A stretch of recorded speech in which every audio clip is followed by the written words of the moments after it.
భౌతిక ఇంద్రియాలకున్న పరిమితులు.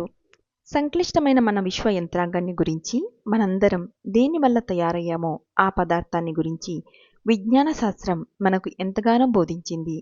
కానీ తెలుసుకోవలసిన జ్ఞానం ఇంకా ఎంతో ఉంది.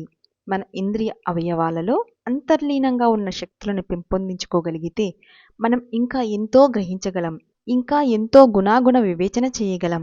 మన కళ్ళతో మనం చూడాల్సిన వాటిని చూడలేకపోతున్నాం, మన చెవులతో మనం వినవలసిన వాటిని వినలేకపోతున్నాం. ఎందుకంటే మన ఇంద్రియాలు పరిమితమైన స్థూల భౌతిక ప్రపంచానికి ఎంతగానో అలవాటుపడి బంధింపబడి ఉన్నాయి. ఆ బంధాల నుంచి విముక్తిని కోరడం ఇంద్రియాల ఆనందాన్ని కాదనడం కాదు. అది భగవంతుడు మనకిచ్చిన ఇంద్రియ శక్తులను వాటి సంపూర్ణమైన ఆధ్యాత్మిక శక్తి మేరకు విస్తరించడానికి ఇది అవకాశం ఇస్తుంది. భౌతిక స్తరంలో మానవుడు తన చూపుకున్న శక్తిని పెంచుకోవడానికి విభిన్నమైన మార్గాలను కనుగొన్నాడు.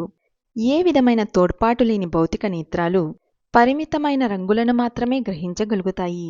ఏది ఏమైనా అతినీల లోహిత కిరణాలు పడినప్పుడు లేత బూడిద రంగు రాతి ముక్కలలో ఉన్న కొన్ని రకాలైన ఖనిజాలలో ప్రకాశవంతమైన రంగులు కనపడతాయి. అతినీల లోహిత కిరణాల వెలుగును తొలగించండి, ఆ రాళ్ళు తిరిగి తమ మొదటి లేత ఛాయనే చూపుతాయి. భౌతిక ప్రపంచంలో ఉన్న ఎన్నో రంగులు ఆకాశపు నీలిరంగు వంటివి. నిజానికి వివిధ రకాలైన మూలకాల మీద కాంతి ప్రతిఫలనం చెందడం కారణంగా ఏర్పడ్డ దృష్టి భ్రమలు. మీ కళ్ళు కేవలం పరిమితమైన ప్రమాణంలో ఈ సృష్టి అంతటిలో ఉన్న ప్రతిదాన్ని తయారు చేసే సృజనాత్మక స్పందాన్ని నమోదు చేయడం వల్ల మీరు మీ చుట్టూ ఉన్న ప్రతి దానిలోనూ దాగి ఉన్న సూక్ష్మ విశ్వపు వర్ణాలను చూడలేకుండా ఉన్నారు.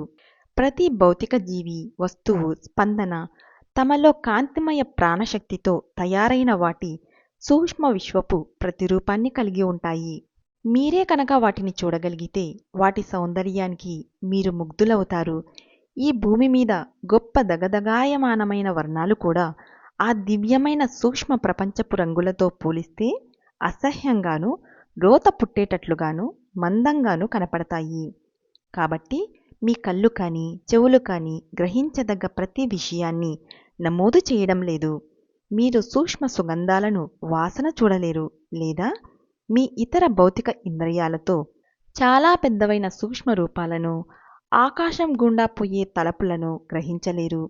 ఈ నిమిషంలో సూక్ష్మ రూపంలో సెయింట్ ఫ్రాన్సిస్ ఇక్కడున్నా మీరు చూడలేరు, వినలేరు, లేదా ఆయనను తాకనూ లేరు. అయినప్పటికీ సాధారణ ఇంద్రియ పరిమితుల ఆవలకు పోవడం సాధ్యమే. ఎందుకంటే నేనాయన్ని చూశాను. తరచుగా మానవుడు తన ఇంద్రియాలు గ్రహించగలిగే విషయాలను కూడా ఎరుగకుండా ఉన్నాడు. గ్రహించగలిగే చూపు ఉన్నవాళ్ళు ప్రతి చోట అందాన్ని ఆనందించగలుగుతారు. ఇతరులు తమకు కళ్ళే లేనట్టుగా ఉంటారు. ఒక అందమైన ప్రదేశంలోనూ వాళ్ళు దేన్ని చూడడంలోనూ విఫలమవుతారు. నేను మెక్సికో పర్యటించినప్పుడు జోకిమెల్కో సరస్సులోని తేలే ఉద్యానవనాలను చూసినప్పుడు నా హృదయం ఆ దివ్య చిత్రకారుడి ప్రేమపూర్వకమైన ఎరుకతో నిండిపోయింది. నా దగ్గరలో నిలబడ్డ ఇంకొక ఆయన కూడా అంతే లీలమైనట్టుగా కనపడ్డాడు. కానీ నేను చూస్తున్న దాన్నే ఆయన చూడడం లేదని నాకెందుకు అనిపించింది. ఈ సుందర దృశ్యం ఎలా ఉందని ఆయన్ని అడిగాను. ఈ నీటిని తోడేసి మరింత ఎక్కువ స్థలాన్ని తయారు చేయడమేలాగా అని నేను ఆలోచిస్తున్నాను అని ఆయన జవాబిచ్చాడు. ఒక ఇంజనీరుగా ఆయన తనదైన ధోరణిలో ఆ సరస్సును చూస్తున్నాడు. కాబట్టి మనం విషయాలను మన విభిన్న మనస్తత్వాలను బట్టి, ఆలోచన ధోరణులను బట్టి చూస్తుంటాం. ప్రతి ఆత్మ ఒక వ్యక్తి అస్తిత్వాన్ని లేదా చేతనను రూపుదిద్దే కారకాలైన స్పందనలు, ఆలోచనలు, భావాలని సంకీర్ణ స్పందనలో ఆవరించి ఉంది. ప్రతి ఒక్కరూ ఒక విభిన్నమైన సంకీర్ణతను, ఒక విభిన్నమైన స్పందనను కలిగి ఉన్నారు. మీ చిన్నతనం నుంచి మీరు చేసినవన్నీ నిర్దిష్టమైన ఆకారంలో మీ ప్రత్యేక లక్షణాలుగా మెదడులో నిలవై ఉన్నాయి. మీరేమిటి అనేదాన్ని అవి రూపుదిద్దుతాయి. ఆ నిర్దిష్టమైన ఆకారపు రీతులను మనం చూడలేకపోవడం వల్ల జనాలు ఆ తీరుగా ఎందుకు ప్రవర్తిస్తారన్నది మనకు ఆశ్చర్యం కలిగిస్తుంది. కొంతమంది హఠాత్తుగా ఉప్పొంగిపోతారు, లేదా అర్థం లేకుండా కోపం తెచ్చుకుంటారు, లేదా విచారగ్రస్తులై ఉంటారు. వాళ్ళకే తెలీదు వాళ్ళలా ఎందుకున్నారో. సొంత ఇంటిని చక్కచేసుకోవలసి ఉండగా, వాళ్లకు తమను తాము మార్చుకోవలసిన అవసరం ఎంతో ఉండగా, కొంతమంది ఎప్పుడూ ఇతరులను విమర్శిస్తూనో లేదా పోచికోలు కబుర్లు చెబుతూనో ఉంటారు. మెదడులో కనపడకుండా ఉన్న ఈ ప్రత్యేకమైన ఆలోచన రీతులు ప్రతి ఒక్కరిని నిర్దిష్టమైన రీతులలో ప్రవర్తించడానికి నిర్బంధం చేస్తాయి.